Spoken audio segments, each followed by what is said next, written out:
ఈ తెలంగాణ ప్రజల గొంతు నొక్కేశారు. ఇప్పుడు మరలా అప్పుడు అధికారంలో ఉండి ఎవరిని మాట్లాడనివ్వలేదు, ఇప్పుడు ప్రతిపక్షంలో ఉండి ఎవరిని మాట్లాడనివ్వట్లేదు. అప్పుడు రేవంత్ రెడ్డి గారిని నిన్న వారు గంటలు మాట్లాడారు అధ్యక్ష. ఆ రోజుల్లో రేవంత్ రెడ్డి గారిని 5 నిమిషాలు కూడా మాట్లాడించేవారు కాదు. అంటే అసలు ఈ తెలంగాణ రాష్ట్రం అంటే ఎవరిది? 4 కోట్ల ప్రజల సంపద ఇది, ప్రజల గుండెకాయ ఈ అసెంబ్లీ. 4 కోట్ల మంది ప్రజల గుండె చప్పుడు వినిపించేటువంటి పవిత్రమైన దేవాలయం ఈ అసెంబ్లీ. మా గొంతును నొక్కే అధికారం వాళ్ళకి ఎవరిచ్చారని చెప్పి నేను మీ ద్వారా అడుగుతున్నాను అధ్యక్ష. మీరు ధర్మరాజు లాంటి వాళ్ళు. నేను మొదటి మీటింగ్లో చెప్పాను, ధర్మరాజుకైనా ఆగ్రహం రావాలి, అలాగని అజాత శత్రువే అలిగినాడు అన్నట్లుగా రావాలి. ఎందువల్లంటే ఇంత ప్రాధాన్యత కలిగినటువంటి గొప్ప బిల్లు ఇది. ఇప్పటికే ధరణి పేరుతో ఈ భూమాతను బంధించారు వీళ్ళు. తెలంగాణలో ఉన్నటువంటి రైతాంగాన్ని బంధించారు. ఆ బంధించబడినటువంటి భూమాత సంఖ్యలను తెగదింపే ఒక మంచి ప్రయత్నం ప్రభుత్వం చేస్తుంటే అది చర్చించడానికి, దానికి సంబంధించిన సూచనలు చేయడానికి కూడా మాకు అవకాశం ఇవ్వకుండా గత 4 రోజుల నుంచి చూస్తూ ఉన్నాం. ఈ విధంగా వాళ్ళు చేస్తూ ఉంటే ఇక మీకు అనివార్యమైన పరిస్థితులు మీకు రావాల్సిన అవసరం ఉంది అధ్యక్ష.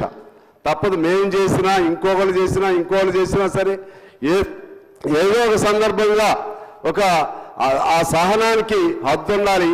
మమ్మల్ని తీసి బయట వేయాల్సినటువంటి అవసరం ఉంది. ఇప్పటికే నేను ముందు అక్బర్ గారితో కూడా చెప్పాను, ఎందుకంటే స్పీకర్ గారికి చెబుదాం, ఎందుకంటే ఎంతసేపు ఇలా నడుపుతారు వీళ్ళు, ఎవరిని ఇలా వాల్యుబుల్ బిల్లు మీద చర్చ జరుగుతూ ఉంది, చాలా సూచనలు ఉన్నాయి, మాట్లాడనీయకుండా ఉన్నటువంటి వాళ్ళకి ఏదో దురుద్దేశం ఉంది, వాళ్ళు సస్పెండ్ చేయమనన్నా చెబుదామని చెప్పి నేను కూడా వారికి చెప్పాను అధ్యక్ష. అంటే ఇక్కడ ఒక ప్రధానమైనది నేనేమనుకున్నానంటే, ఇంతకుముందు ఒక రాంగ్ ఐడియాలో వాళ్ళు ఏదో ఊహించుకుంటే ఏదో జరిగిందేమో అనుకున్నా. కానీ ఇప్పుడు అలా కాదు, ఉద్దేశపూర్వకంగానే ధరణిని ప్రవేశపెట్టారని అర్థమవుతా ఉంది. ఉద్దేశపూర్వకంగానే ఆ ధరణిలో జరిగినటువంటి తప్పులు బయటకు రాకుండా చేయాలనే ఉద్దేశంతోనే ఇవాళ కావాలని ఈ తెలంగాణ అసెంబ్లీ సమావేశాలను జరగనీయకుండా వాళ్ళు కుట్ర పని చేస్తున్నారని చెప్పి నాకు ఇవాళ స్పష్టంగా అర్థమవుతుంది అధ్యక్ష. అందువలన వాళ్ళకి ఏదైనా బాధ ఉంటే వాళ్ళు వాళ్ళపైన కేసు పెడితే, కేసు నీ ఒక్కడి మీద పెట్టారా? ఈ దేశంలో నీ ఒక్కడి మీద రండి కేసు పెట్టింది. కేసులు అనేక మంది మీద పెడుతున్నారు కదా. రాహుల్ గాంధీ గారి మీద పెట్టారు, అందరి మీద పెట్టారు, రేవంత్ గారి మీద పెట్టారు, మా స్థాయిలో మా మీద పెట్టారు. మీరు ఎప్పుడు ఇట్లా చేయలేదే. మీ మీద కేసు ఉంటే మీ నాన్నగారు నిరాహార దీక్ష చేశారు కదా, అక్కడ నిరాహార దీక్ష చేయరాదండి. గాంధీ బొమ్మ దగ్గర సానుభూతి అని వస్తుంది.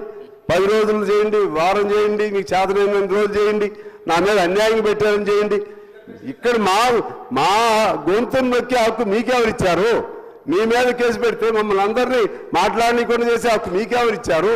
అసలు మీ పరిధి ఏంటి, మా పరిధి ఏంటి? ఈ రాష్ట్రం ఎవరిది? ఇది మీదా? మీ ఒక్కరిదేనా ఈ రాష్ట్రం? మీ ఒక్కరి పోరాటంతో వచ్చిందా ఈ రాష్ట్రం? మేమందరం చేయలేదా? నేను కూడా 7 రోజులు నిరాహార దీక్ష చేశాను అధ్యక్ష, తెలంగాణ కోసం.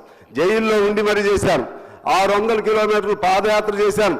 ఖమ్మం జిల్లాలో తెలంగాణ భావాలు లేని సమయంలో నా పాదయాత్ర కంటిన్యూస్గా 1000 మందితో నడిస్తే ఆ విధంగా తెలంగాణ భావాల్ని ఖమ్మం జిల్లాలో తీసుకురావడం జరిగింది అధ్యక్ష.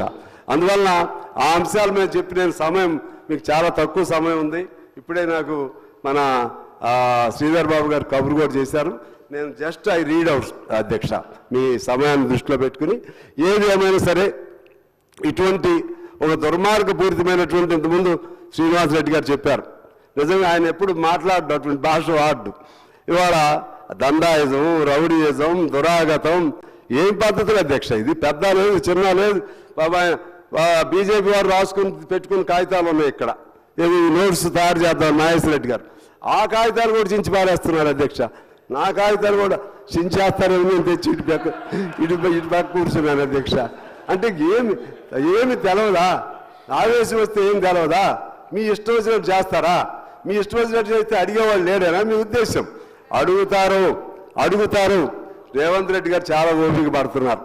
ఎందుకంటే అప్పుడు వాళ్ళు చేసినట్లుగా ప్రజలు అనుకుంటారేమోనని. ఇప్పటికే మీరు చాలా ఓపిక పట్టారు. ఇక నుంచి ఈ సభను సజావుగా ఎప్పుడైనా సరే నడపండి అధ్యక్ష.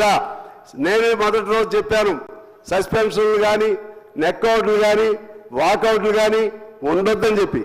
ఇక ఇంతమంది 4 కోట్ల మంది ప్రజల గొంతును నొక్కే హక్కు కొద్దిమంది తీసుకుంటే ఖచ్చితంగా ఏదో తప్పు చేస్తే అంటారు చూసారా, శిశుపాలుడికైనా 100 తప్పులని. ఇక మీరు సహించవద్దు.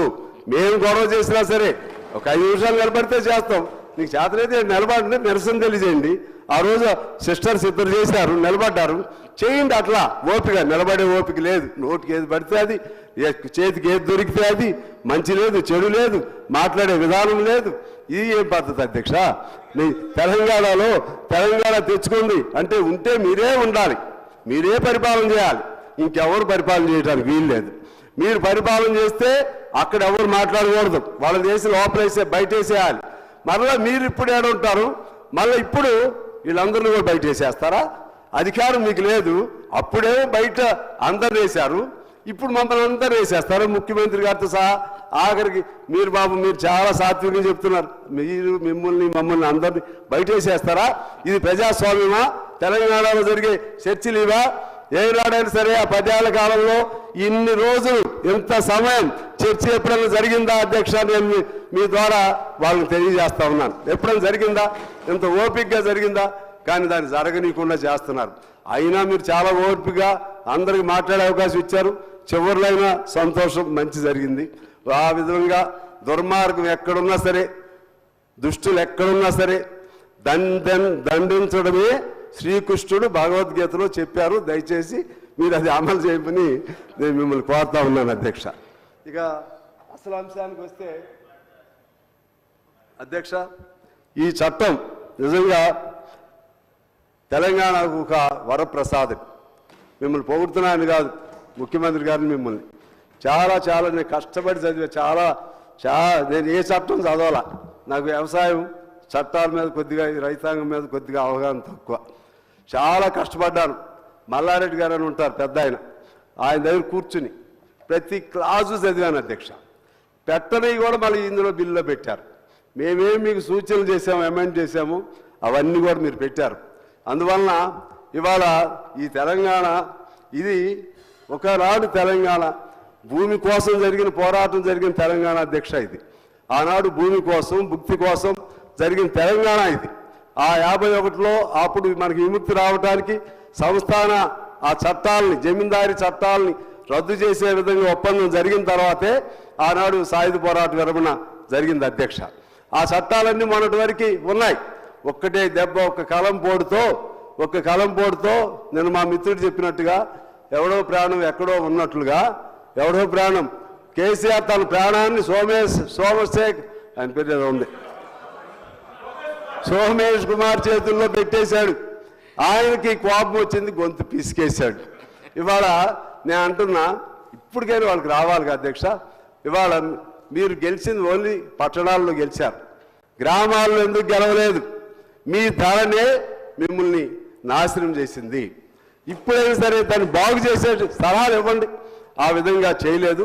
అందువలన నేను మీకు మీ ద్వారా ప్రభుత్వానికి తెలియజేసేది ఏంటంటే, ఖచ్చితంగా మళ్ళా 50 రక్షిత కౌలుదారీ చట్టం ఉంది.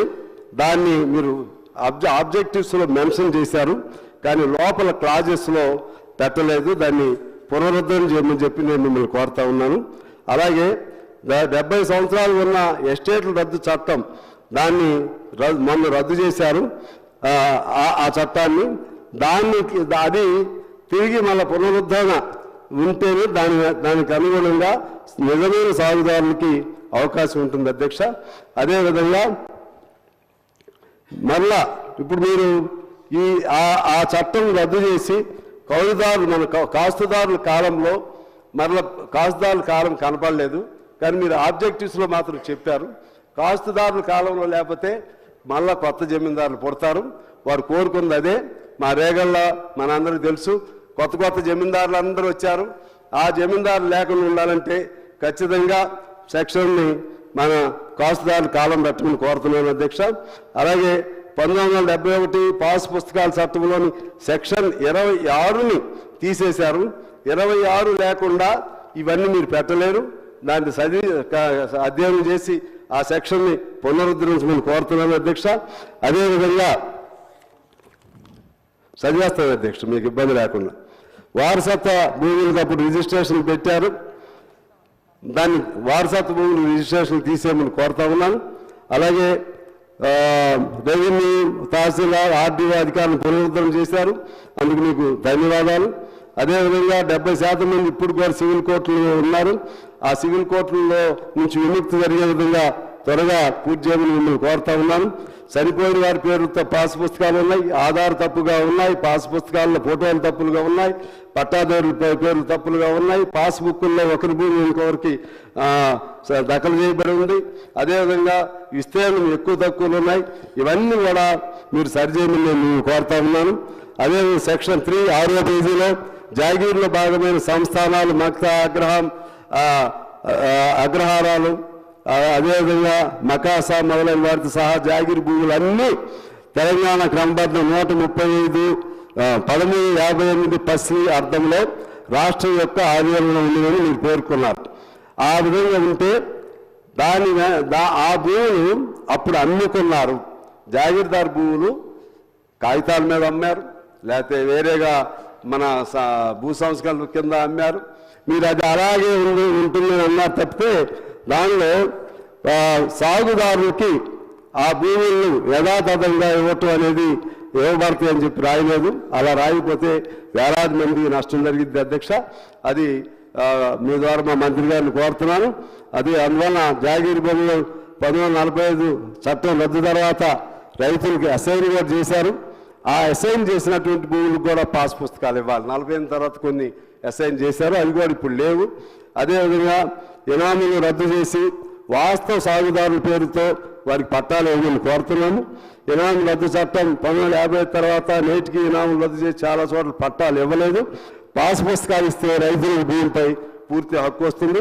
అదేవిధంగా దేవాలయ భూములు, వక్ భూములు సాగు చేసుకుంటున్న వారి పేర్లను కాస్తు కాలంలో పెట్టమని చెప్పి మిమ్మల్ని కోరుతా ఉన్నాం. 2014 పూర్వం ఉంది. అదేవిధంగా అంబసత్రం లాంటి మన జిల్లాలో ఉన్నాయి మంత్రి గారు. వాళ్ళందరికీ కూడా ఇంతవరకు రుణ సౌకర్యం లేకుండా, ఎటువంటి ప్రభుత్వ పథకాలు లేకుండా ఆ విధంగా ఈ 10 ఏళ్ళ నుంచి ఇబ్బంది పడ్డారు. వాళ్ళందరినీ కూడా పేర్లు ఎక్కించమని కోరుతూ, వాళ్ళకి అవసరం అనుకుంటే రుణ గుర్తింపు కార్డులు ఇవ్వాలని చెప్పి నేను మిమ్మల్ని కోరుతా ఉన్నాను. రుణ గుర్తింపు కార్డులు ఇస్తే అసలు వాళ్ళకి, హక్కుదారులకు ఎవరికి ఇబ్బంది ఉండదు. వీళ్ళకి ఏదైనా ప్రభుత్వ పథకం వచ్చినప్పుడు వాళ్ళు దాన్ని ఉపయోగించుకోవడానికి వీలుంటుందని చెప్తూ వీటికి అనుగుణంగా సెక్షన్ 3ని సవరించాలని నేను కోరుతా ఉన్నాను. సెక్షన్ 4A 7వ పేజీలో ఉంది. భూముల యొక్క యజమానులు, పట్టాదారులు మరియు తనఖాదారులైన వ్యక్తుల పేర్లు అని అన్నారు. అందులో కూడా సాగుదారులను గుర్తించి వారి హక్కులు కాపాడే విధంగా వారి పేర్లు ప్రత్యేక కాలం ద్వారా నమోదు చేయమని నేను మిమ్మల్ని కోరుతున్నాను. సెక్షన్ 4Aలో కూడా వాస్తవ సాగుదారులు ఎక్కడ మెన్షన్ కాలేదు, అది చేయమని మిమ్మల్ని కోరుతున్నాను. అలాగే తెలంగాణలో భూములను కొనుగోలు చేసిన రిజిస్ట్రేషన్ లేని కారణంతో అమాయక రైతులు వేలాది మంది ఇప్పుడు కూడా ఉన్నారు. ఈ సెక్షన్ మీరు కానీ అది క్లాజ్ క్లియర్గా పెట్టకపోతే రిజిస్టర్ కానటువంటి వేలాది మంది నష్టపోతారు. కాబట్టి దాన్ని సరిచేయమని చెప్పి నేను మిమ్మల్ని కోరుతా ఉన్నాను. అదేవిధంగా చిన్న లేక సన్నకారు రైతులు జూన్ 14, 2వ తేదీకి ముందు క్రయ విక్రయాలు జరిపి ఉంటే సాగులో ఉన్నవారు 12/10/2020 నుంచి 10/11/2020 వరకు దరఖాస్తు పెట్టుకుంటే సాదా బైనామాలు అంగీకరిస్తామని చెప్పారు అధ్యక్ష. నేను మీ ద్వారా ప్రభుత్వాన్ని కోరుతున్నాను, ఆ సాదా బైనామాల కాలాన్ని కాంగ్రెస్ ప్రభుత్వం మొన్న అధికారంలోకి వచ్చిన తారీఖు వరకు దాన్ని ఎక్స్టెండ్ చేయమని మిమ్మల్ని కోరుతున్నాను. సాదా బైనామాలది, ఎందుకంటే ఏదో ఒక సింబల్ ఉండాలి, మీకు గుర్తుంటూ ఉండాలి, ఆ విధంగా చేయమని కోరుతున్నాను. అలాగే సెక్షన్ 10 13వ పేజీలో తహసీల్దార్ లేక అధికార మీపైన ఎవరైనా ఇతర అధికార హక్కుల రికార్డుల్లో పేర్లు నమోదైన వ్యక్తులందరికీ పట్టాదారు పాస్ పుస్తక సహిత హక్కు పత్రం ఇవ్వవలనని రాశారు. ఇక్కడ కూడా కాస్తు కాలం ప్రస్తావన రాలేదు, ఇక్కడ కూడా వాస్తవ సాగుదారుని ప్రస్తావన రాలేదు. దాన్ని కూడా మిమ్మల్ని సరిచేయమని కోరుతా ఉన్నాను అధ్యక్ష. అలాగే 48 నుంచి ఆ తర్వాత భూములు కొనుగోలు చేసి లేక అసైన్ చేయబడిన కాస్తులో ఉన్నటువంటి వాస్తవ సాగుదారులను కూడా 2014 ముందు లాగా అసైన్ చేసి ఉన్నారు, కానీ ఆ పేర్లు కూడా రద్దయినాయి. అదేవిధంగా అసైన్మెంట్లో చిన్న రైతులు అంటే ఒకరి నుంచి ఒకరు కొనుక్కునే వాళ్ళు ఉన్నారు. 5 ఎకరాల లోపు ఉన్నటువంటి వాళ్ళకి అవకాశం ఇవ్వమని నేను కోరుతున్నా. పెద్ద రైతులు ఎవరైనా అసైన్మెంట్ భూములు కొంటే మీరు వెనక్కి తీసేసుకోండి, ఆ విధంగా చేయమని చెప్పి నేను కోరుతా ఉన్నాను అధ్యక్ష. అదేవిధంగా అయిపోయింది అధ్యక్ష, తొందరగా చదివేస్తున్నాను. అలాగే అసైన్మెంట్ సంబంధించినటువంటి ప్రస్తావన మీరు ఎయిమ్స్ అండ్ ఆబ్జెక్టివ్స్లో పెట్టారు తప్పితే క్లాజులో ఎక్కడ కూడా కనపడలేదు. దాని మీద కూడా క్లారిటీ ఉండాలని చెప్పి నేను మిమ్మల్ని కోరుతున్నాను. 2017 డిసెంబర్ 31 లోపు ఎవరైతే పేదలు కొనుగోలు చేశారో వారికి 2018 మార్చి అసైన్మెంట్లో సవరణ ప్రకారం హక్కు కల్పించాలి. దీనివలన 80,000 పేద రైతులకు ఉపయోగం కలుగుతుంది. అంటే ఇంతకుముందు గవర్నమెంట్ ఇచ్చినటువంటిది ఇది ఉపయోగం. దాన్ని కాకపోతే డేట్ ఏమిటనేది మీరు చూడండి. అలాగే విఆర్ఓ విఆర్ఏల్ని పెట్టి రికార్డులు తయారు చేస్తామన్నారు, సంతోషం. ఆ తయారు చేసేటువంటి ఆ భూములు వ్యవసాయ భూములకు ఒక లిస్ట్ ఉండాలి, వ్యవసాయేతర భూములకు ఒక లిస్ట్ ఉంచాలి అని మిమ్మల్ని కోరుతున్నాను. ఎందుకంటే 1,63,00,000 ఎకరాలు టోటల్గా ఉంటే అందులో 45 లక్షల ఎకరాలు నాన్ అగ్రికల్చరల్ భూములు ఉన్నాయి. ఈ 45 లక్షల ఎకరాలు మొన్నటి వరకు ఎంజాయ్ చేశారు. ఇది మీకు ప్రభుత్వానికి ఇప్పుడు ఆ నాన్ అగ్రికల్చరల్ భూములు మీరు రైతు భరోసా ఇవ్వాల్సిన అవసరం ఉండదు, చాలా మీరు ప్రభుత్వానికి సేఫ్ జరుగుతుందని నేను కోరుతా ఉన్నాను. అదేవిధంగా గిరిజన గ్రామాల్లో గిరిజనులకు కూడా రిజిస్ట్రేషన్ జరగడం లేదు. అందువలన అది ఎలా చేయాలో మీరు ఒకసారి ఆలోచన చేయండి. సీతక్క గారికి కూడా తెలుసు, గిరిజన గ్రామాల్లో కూడా గిరిజనులకి రిజిస్ట్రేషన్ జరగట్లేదు. అలాగే పోడు భూములు రిజిస్ట్రేషన్ చేయాలి. గిరిజనేతల రైతులు అయినా సరే సాదా 70కి పూర్వం 1970కి పూర్వం రిజిస్టర్ కాని వాళ్ళు గిరిజనేతల రైతులైనా సరే వాళ్ళ సాదా బైనామాలను అంగీకరించవలసిందిగా నేను మిమ్మల్ని కోరుతున్నాను. అలాగే పిఓటి పేరుతో దాదాపు 18 లక్షల ఎకరాలు మీరు బయటకు తీసుకొస్తా ఉన్నారు, సంతోషం. అందులో భాగంగా మన పాల్వంచలో 999, 817, 727, 444, 445 వీటి కింద కొన్ని వేల ఎకరాలు, దాదాపు 1000 ఎకరాలు ఈ 10 ఏళ్ల నుంచి రిజిస్ట్రేషన్ లేకుండా ఆ ఊరంతా కూడా నాశనమైంది. మీరు కూడా హామీ ఇచ్చారు ఆ రోజు, దాన్ని కూడా మీరు బయటకు తీసుకురావాలని చెప్పి నేను మిమ్మల్ని కోరుతున్నాను అధ్యక్ష. అదేవిధంగా ఎల్ఆర్ఎస్ బీఆర్ఎస్ని కూడా త్వరితగతిన అప్రూవల్ అయ్యే విధంగా చేయాలని కోరుతా ఉన్నాను. అలాగే ఈ సర్వేకి సంబంధించి ఇంతకుముందు అక్బర్ గారు చెప్పినట్లుగా మన సర్వే ఎప్పుడో 1940లో జరిగింది అధ్యక్ష. ఆనాడు నిజాం నవాబుల కాలంలో జరిగింది అధ్యక్ష. అప్పటి నుంచి ఇంతవరకు సర్వే జరగలేదు. మీరు డ్రోన్ ద్వారా సర్వే చేస్తూ ఉన్నారు, సంతోషం. నిజామాబాద్లో శాటిలైట్